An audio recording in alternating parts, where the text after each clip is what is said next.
of this class? You know what the real name is? Take the girdle off your brain and let it all out. All right, do you all know what that means? Now, I couldn't do that with the teenage class, but they don't even know what a girdle is, right? And if you don't know really what a girdle is, the same thing as Spanx, except it was tighter. You know, so let me ask y'all, do you know what I'm talking about when you're wearing something really tight? Amen, that's right. You know, we bind ourselves up all the time, don't we? And so it's so good to just just take those things that bind us off. So my supposition to you today is, and I want you to do this with me, I want you to put your hands on your brain. And I want you to push it tight. So this is like we're pretending like we have a girdle on our brain. And it's invisible, but it is powerful. So just keep it up there because we're going to all take it off together. But what's happening is right now, with this girdle on your brain, all those insecurities, all those frustrations, all those, you know, I'm not worth it, all the lies that the world has told you, all the lies that maybe, I don't know, somebody, parents or teachers or someone told you, is all in there, and every time you want to think something else, it just keeps going round and round, and we obsess over all the negative. Wouldn't you agree? So let's do this together. I'm going to go 1, 2, 3, off. So we're going to do it together on the off. And then I want you to just lift your hand. When you do that, lift them up and keep them up. So ready? 1, 2, 3. Woo! Take those off. All right, now, what does that feel like? You know, when you get rid of that binding, what does that feel like? Thought? I'm very interactive. Freedom. Huh? Freedom, all right. Anything else? Feels lighter. Huh? Feels lighter. Lighter. Because even in that pretend thing, you can feel that difference, right? I used to play golf a lot with my husband and would wear a visor. And so I would wear those ones that clip. Oh my gosh, after 15 minutes, I'm like dying. I just don't like tight things at all. So I just like to give up. And since that's a choice, we don't have to put on our like binding things, do we? So I'm going to show y'all a video. And I want you to decide, okay, so let me give you a little instruction. On the pink paper here, you're going to actually write several things, but just at the top, I'm going to do this video, and I want you to tell me, honestly, what's your first instinct? What door would you go through? And then I'm going to ask you later 4 other questions that you're going to put on here. All right? So I'm going to start this video, and what do we always think? Normally we're thinking beautiful is the outward beauty, right? And yet beautiful is so much more than that.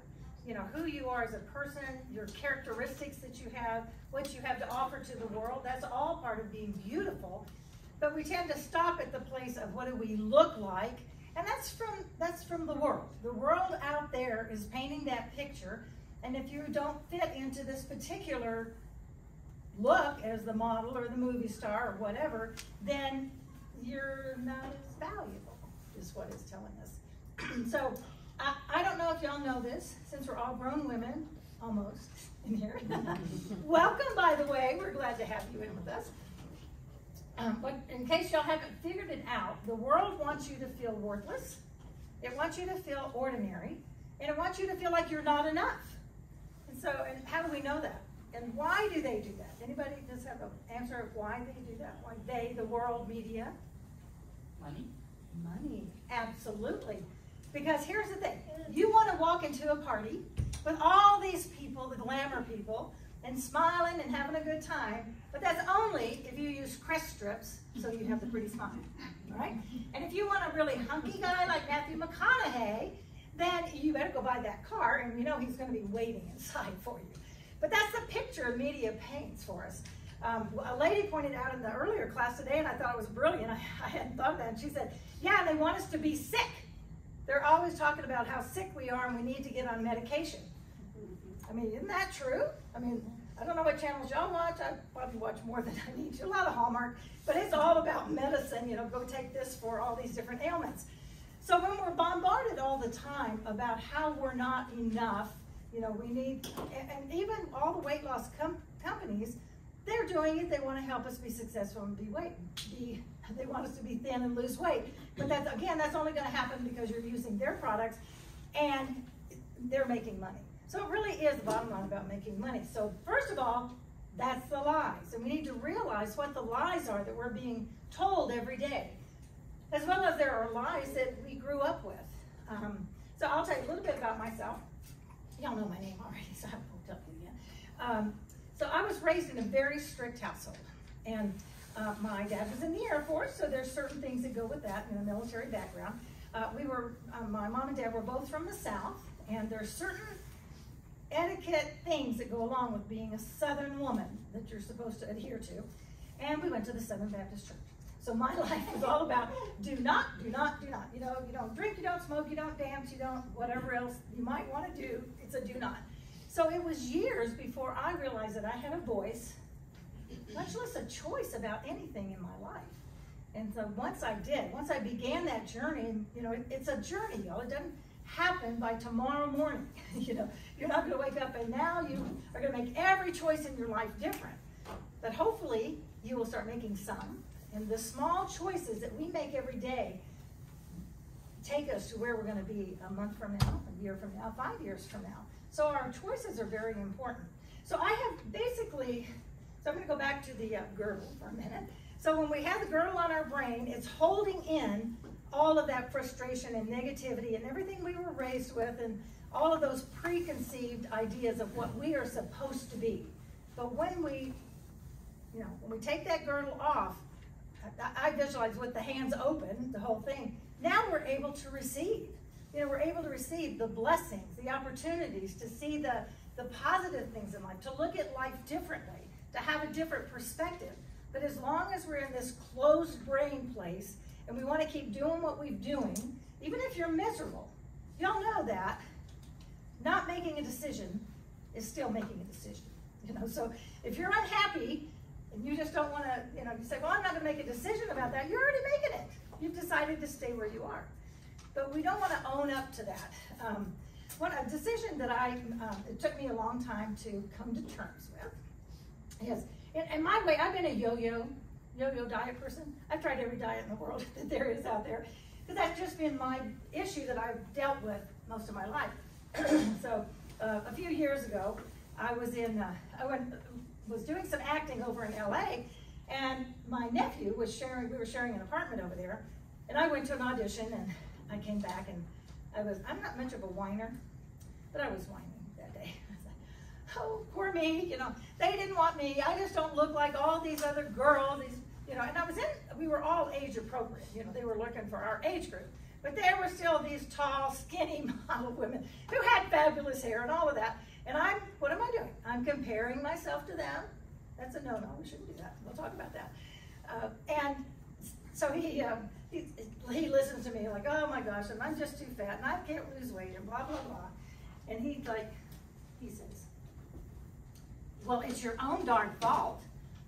I was like, what? Why would you say that to me? I mean, how rude. So, anyway, and he said, well, nobody's making you eat those brownies. Dang, I got caught, right? So it took me about 2 years. I'm telling you, I was stubborn with that. Mainly because I just didn't want to admit. You know, we're all resistant. Would y'all agree that we just resist things? So I've really resisted that. I just it can't be my fault. There must be some other reason.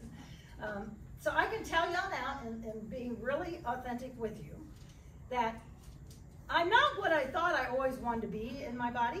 First of all, I was never going to be 5'6" or 7". I'm just barely make it to 5'4", which is why I always wear high heels, because then I feel tall. But I now can tell you that I am the body shape, I am the weight, I am the health of all of my choices. This is where I chose to be. I don't want to give up everything I enjoy. I love popcorn at night before I go to bed. I'm actually not doing that too much anymore because I was really going overboard. But now I can say, when I do it, I'm choosing to do it and I can own it. Y'all know, you recognize the difference? It's like making decisions and owning what that decision is. And that's where your real power comes from. Taking ownership of that. You can determine who you want to be, what you want to be, how you want to be perceived, all by your own choices. And that is power. That is power. That means it might take you like me a couple of years to really own a particular thing. And I think it keeps happening. so different areas of our life where we make those different choices. So how do we do that? How do we take the girdle off the brain? How do we live without that? What does that look like? So I have the ABCs for you. And I'm going to watch my time too. So the ABCs, I'll tell you what they all three are first, and then I'll go and explain them.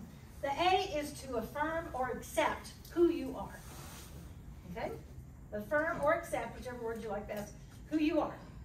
This B is to believe that you have choices. Huge, huge. You have to really come to terms with that. And then C is to choose. Okay? You're going to affirm who you are. You're going to believe you have choices, and you're going to make good choices. You're going to make choices about you. You're going to choose you over what everybody else thinks. Choose who you were created to be. So in the first A, there are two basic philosophies of the world. There may be some others, but they kind of are going to fit in one of these two. Who do you believe as a human that we are?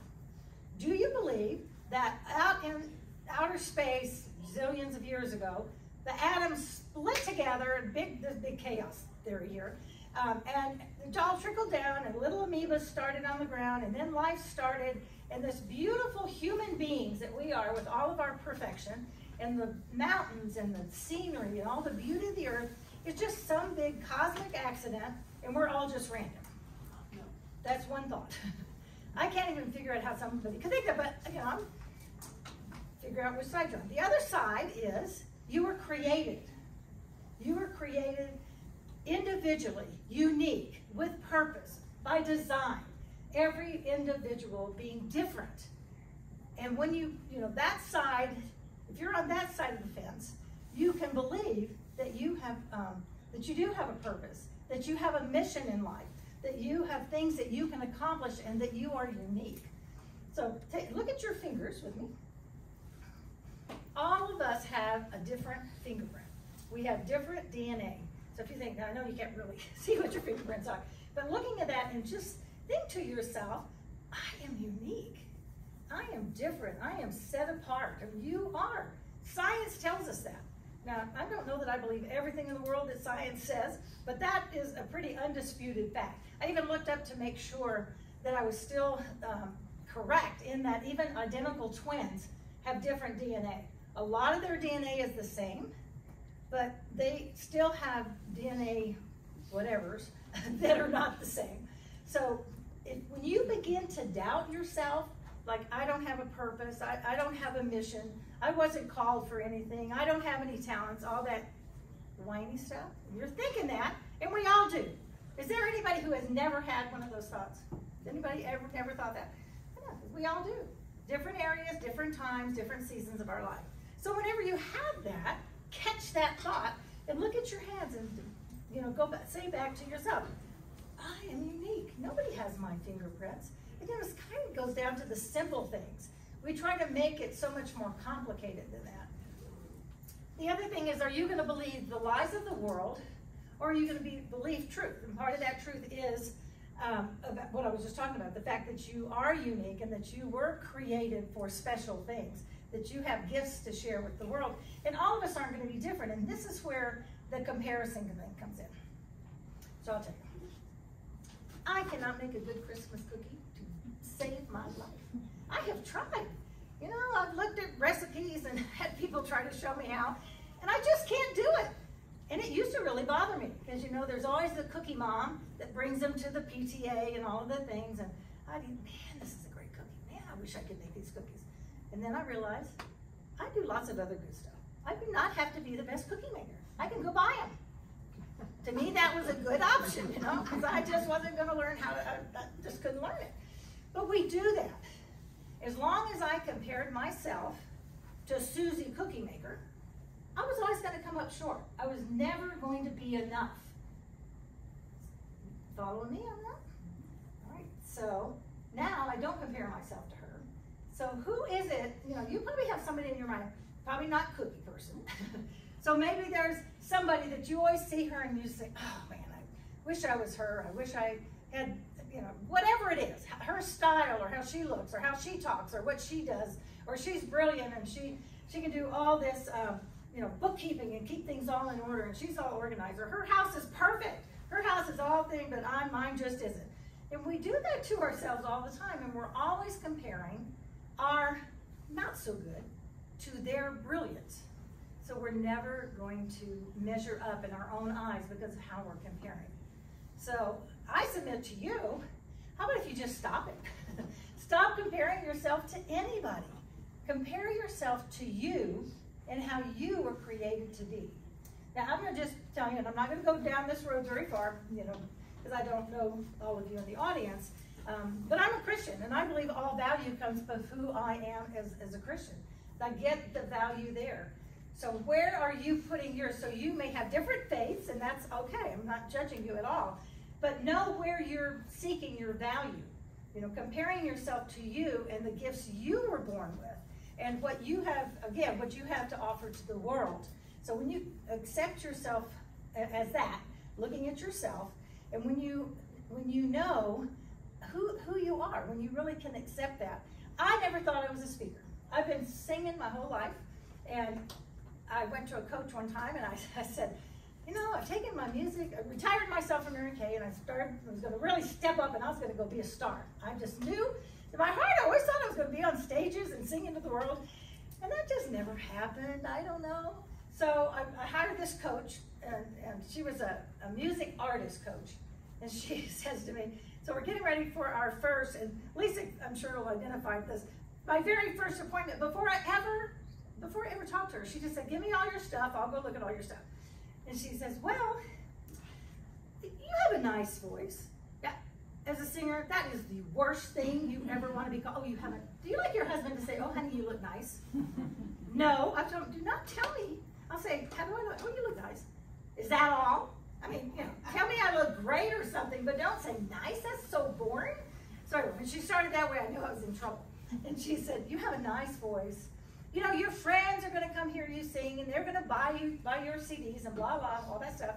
She said, but you're never going to be, and now I'm beginning to wonder why I listened to her. But anyway, she said, you're never going to be hired as the mainline singer because there's so many up and coming. And I was in my 50s by this time. So a lot of my journey came after I was 50. So if you ever worry about are you too young or too old or anything, don't worry about age. It's just a number. Just be who you are today and see where you're going to be tomorrow. She said, your age, they're going to always have a younger singer or somebody coming in. She said, but Donda, your age and your experience, you're a speaker. And I said, oh, I'm not? She said, yes, you are. And she turns out she was right. It took me about 2 weeks to own that one. It's like, what? Oh, yes, I've been speaking for 20 years. I didn't even know I was a speaker. So sometimes, and this is something I want you to do for yourself, is to think about what is the thing that you are most passionate about? What is the thing you love to do, and it just gives you such joy, and you're probably doing it already, but you think it's nothing. You think it's no big deal because it's easy for you. When you're doing things within your gifting, where your talents are, where your passion is, and I go back, I don't know, I always go to cooking examples. So if you love to cook and it gives you joy to cook for your family and take food to the neighbors or somebody who's been sick, when you love that, chances are you can take that and take it to another level. And maybe you always wanted to open a bakery. Maybe you always wanted to open some other kind of business, but you've held back thinking, well, that's not a big deal. But if that's what you love and that's what gives you joy, then choose you. Start making little steps towards whatever that goal or whatever you think that purpose is. All right, so we're going to affirm what we believe, and part of that is distinguishing and accepting who we are, as well as stop comparing to other people. All right, then B is believe you have choices. You have to believe that you have choices, or you're never going to go anywhere. You will never accomplish your dreams. You will never make those goals you want if you don't believe that you, and nobody else, that you are in charge of your choices. It's very, very powerful. Again, as I say that is the thing I talk about the most. If you ever want to get in a long conversation, that I can talk about it forever because I so believe it in my gut. That just being able to make your own choices, because so many women don't believe that. I've been working with women for over 25 years. That is the common denominator that I found that they just really don't believe they can. We do not choose to have the pandemic. We don't, you didn't choose that your husband lost his job or that you lost your job, but you do choose how you're going to react to it and what you're going to do with it, and how are you going to, what changes are you going to make, what pivot, you might have to shift things, you might have to do things differently. There are more women that have applied for small business loans than ever before. More and more business women going into, as entrepreneurs, going into their own businesses, because what happened during the pandemic is it made us all shift. Turns out some of that was a good thing, So just looking and really asking yourself that question, do I really believe that I have choices? And then you can just start making each choice just day by day as you go along.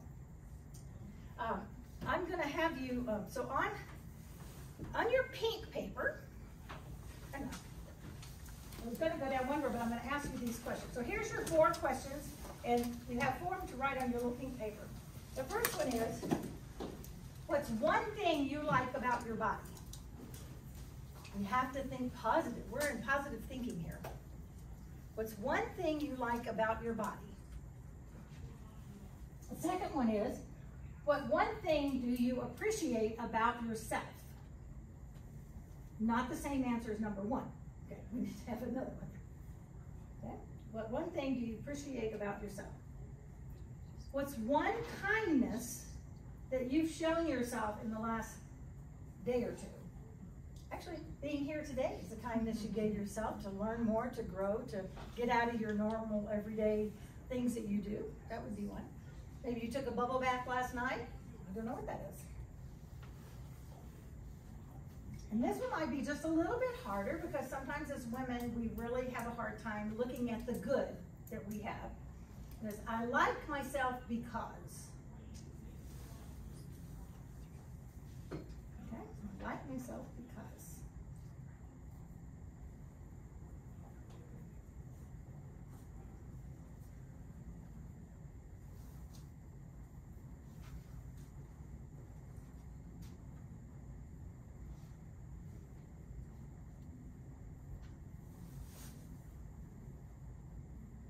Okay? Now, I'm going to suggest to you unapologetically, we can only go so far today. And in here is a series of exercises, just things as you read them, and there are positive affirmations all through here to help you in this journey to believe in yourself more. And Tiffany, who's sitting right back there, do you all know Tiffany? There's Tiffany Plumbo, wonderful lady, heart of gold, I love her. And we did the book in a study, a women's study, and she actually wrote most of the insides of the workbook, and then I decorated it. So she began this journey with us, and so Tiffany, again, thank you so much for that. But it's important that you read things, study things, watch things that are going to build you up from the inside out. Things that help you think differently, help you believe in yourself, because again, the bombarding of what the world does, and there's just so many of those circumstances that happens in our family. I mean, day by day and week by week, things happen, and what are we going to do with it? And so if you decide, again, if you believe you have choices, you can decide that you're going to look at the world through a different set of lenses. You can get up every morning and you can say, oh, I've got to go to work today. Or you can get up and say, oh, Lord, thank you for a beautiful day. I woke up, I'm alive today. I'm so crazy. I love my bed. I don't know what it is, but I love my bed. I get up and I just kind of lay there. I don't get up. I wake up and I lay there and think, oh man, I love this bed. Thank you for this bed. I know it's silly, right? But it makes me happy and I like it. So that's how I started. And then my thing is, make me a blessing to others today. What are you saying to yourself? Because this is where all of this goes back to the whole self-talk. You know, if you hate your job, now I don't know if any of y'all hate your jobs, and I won't ask you about that if you work for somebody else. If you hate your job and you hate going in every day, you can make a choice to change. Now, that doesn't mean you should go into your boss tomorrow and say, I hate this job, I'm leaving. Now, if you decide to, that's okay. But you can begin to make other choices to get you where you want to be. That doesn't mean you have to stay there forever. But if you go in every day thinking how awful it is and how bad it's going to be that. It's going to be awful, it's going to be bad, and you're going to be miserable. So you can choose to stay in that mindset, or you can choose that you're going to go find something good every day. Even the smallest thing. If you start looking for good in those situations, you'll find it, and you will change inside. Your boss or whoever it is that's making you miserable is probably not going to change. But you will change in how you feel, and at the same time, as you're looking at things differently, you can begin to make those subtle changes, looking for a job someplace else, or doing something different that's going to get you to the place where you want to be. Does that make sense? Okay. Now, back to our little papers. Now, on the other paper, and I'm also going to go down the negative side for just a quick minute, I want you to write the one thing that either you know is a lie in your life, the one thing that holds you back. If you go into your closet every day and you say, oh, I don't have anything to wear, or oh, I am so whatever, I'm so fat, oh, I am so skinny, I don't have anything to wear. What is that one thing that is your biggest challenge that you deal with every day? And chances are you each have one. I've never met a woman yet that doesn't have it, although we all keep working on our things. So that's going to write on your white paper.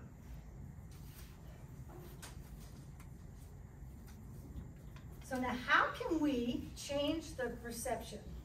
So you have this one thing that you're dealing with, and how can you begin to look at that different, believe in yourself that that is a lie. So whatever that negative thing is over here, this is a lie in your life. It doesn't have to rule your life. It doesn't have to stay with you forever. So what is something you can say against that? Well, you can go to your pink list and you can say, oh, you know, maybe somebody when you were growing up told you that you were stupid. And you can say, I am not stupid. I organize my house. I go to the grocery store. I take care of my family. I'm a great organizer. If you were stupid, you wouldn't be able to do that. It's a lie. So look at the good things you have and how can you counteract this thing that you're believing that's a lie in your life. Does that make sense? Mm-hmm. Does that matter? So somebody have one that they'd just like to share with the group, and I'll same thing. So I want you to squeeze your hands together and imagine that you have a bunch of helium balloons. Did she do this? Okay. All right.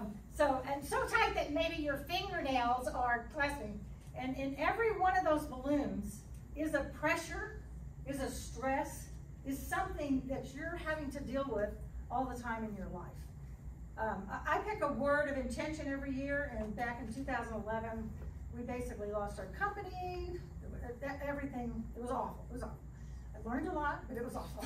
So my word became release. And it took me 2 years of that word to be able to actually release the control that I thought I had. Would you agree? We think we can control a whole lot more than we do, right? So in your own mind, what do those balloons stand for? Things that you know that you need to release, that you're afraid to, because you don't know what's going to happen if you do release it. You're afraid of the rejection you might get from somebody when you release that. I had to tell both of my kids that they had to start paying their own phone bill and paying their car insurance. We lost 80% of our business. There's no way I could pay anybody else's phone bill. That was hard for me. Now, should we have told them earlier? Yeah, probably so. But we didn't because we could afford to do it, and we did, and so it was no big deal at that time.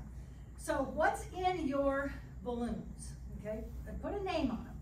And then together, we're gonna do the same thing. We're gonna release them, and just like you're doing it one at a time, okay? So slowly release that. And again, I want you to end with your hands out, because as you release each of those things from your hands, you're releasing that worry, you're releasing some of that stress, you're releasing the things that you're trying to control, and it's what's holding you back. You're not able to accomplish the things that you want to because you're holding on to all of that stuff. Okay, and then end with your hands out. And when your hands are open, you are available. You're able to receive the blessings. Okay, you can release them whenever you're ready to release your balloons. Here we go. So once you release that, you're able to take the blessings, the opportunities, the things that come, because now you have room in your life for it. You might not have had room in your life before. Y'all know what I'm saying? Okay, I'm gonna walk back because I like to actually put it in your hand. There we go. You.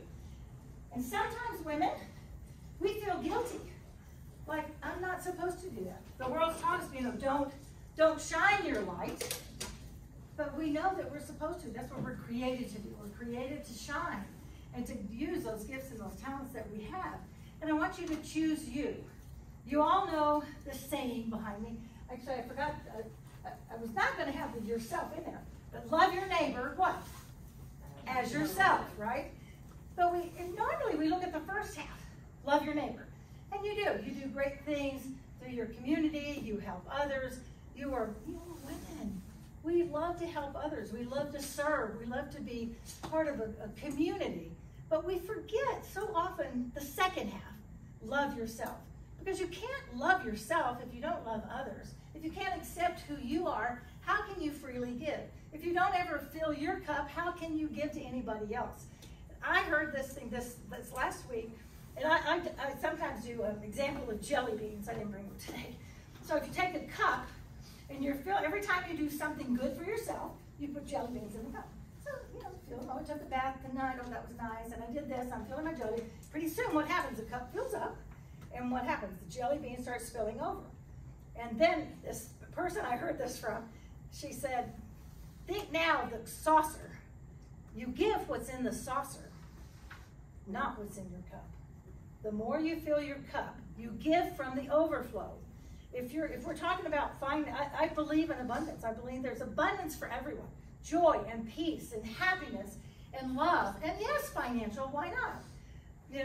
But we don't give. What we tend to do is give out of our cup, and we keep going, and pretty soon, there's nothing in that cup. We don't have to get to that place. Think about the overflow in your saucer. We give from our saucer. Isn't that the greatest example? I thought the saucer thing, I hadn't heard that before until just last week. So as we do that, I want you to think about how you can do things to love yourself and share with others. One of my favorite sayings is, life is not a matter of chance. It's a matter of choice. So choose wisely. Choose the things that are going to add value to your life. Choose the things that are going to build you up and make you a more confident person. As you make those choices, you walk a little taller. You can look somebody in the eye. You can smile at them. Do you know what a smile does? Just when you're in the grocery store, smiling at somebody else can make their day. I remember when I was, I'm down to about a minute here. When I was in Mary Kay, I was just out one day and had on those terrible pantyhose that we talked about. And this lady was over, I think must have been buying something for my daughter. And I tend to look at hair. I so admire hair. And she had the most beautiful hair. And so I just walked on over to her and I said, excuse me, I don't mean to interrupt you, but you have the most beautiful hair. And she had tears in her eyes. And I said, oh my goodness, I didn't mean to upset you. She said, I can't remember the last time I had a compliment. And I thought, oh my gosh, what a difference we can make in the world. Just having enough confidence, y'all, to go up to someone and say, you look so pretty today. You have nice hair. Thank you. When you open a door and actually somebody is so nice that they actually hold the door open for you, just saying a thank you, that doesn't happen as much these days. I see that. So I really want you to choose you, and I'm going to read this thing, y'all can read along with me. That I just want you to know that it's not only okay, it is imperative for you to choose you. To shine your divine. You can also, I invite you to come to Vegas for Shine Your Divine Women's Conference in August. But I want to read this with you, and it's saying that Nelson Mandela did in a speech. It was written by Marianne Williamson, and it's so powerful. I just love it. And it says, our deepest fear, let me get back here. Our deepest fear is not that we are inadequate. Our deepest fear is that we are powerful beyond measure. It is our light, not our darkness, that most frightens us. We ask ourselves, who am I to be brilliant, gorgeous, talented, fabulous? Actually, who are you not to be? You are a child of God. Your playing small does not serve the world. There is nothing enlightened about shrinking so other people won't feel insecure about you. And I know sometimes women do think that, well, if I do, I'm going to make them feel bad. No, that's not true. We are all meant to shine. As children do, we are born to manifest the glory of God that is within us. It's not just in some of us, it's in everyone. And as we let our own light shine, we unconsciously give other people permission to do the same. As we are liberated from our own fear, our presence automatically liberates others. When you step into your greatness, when you live the life that you're created to have, when you can be authentically you, therein is your power. You will make a difference to others. Your daughters will know it's okay to go for their dreams. All your children, actually your sons will see what it's like, what they want for a woman for when they get married. You know, we're showing by not what we say, but how we live and the choices that we make every day. All right, well, thank you guys. You've been awesome. You are fine, fearless females. Woo!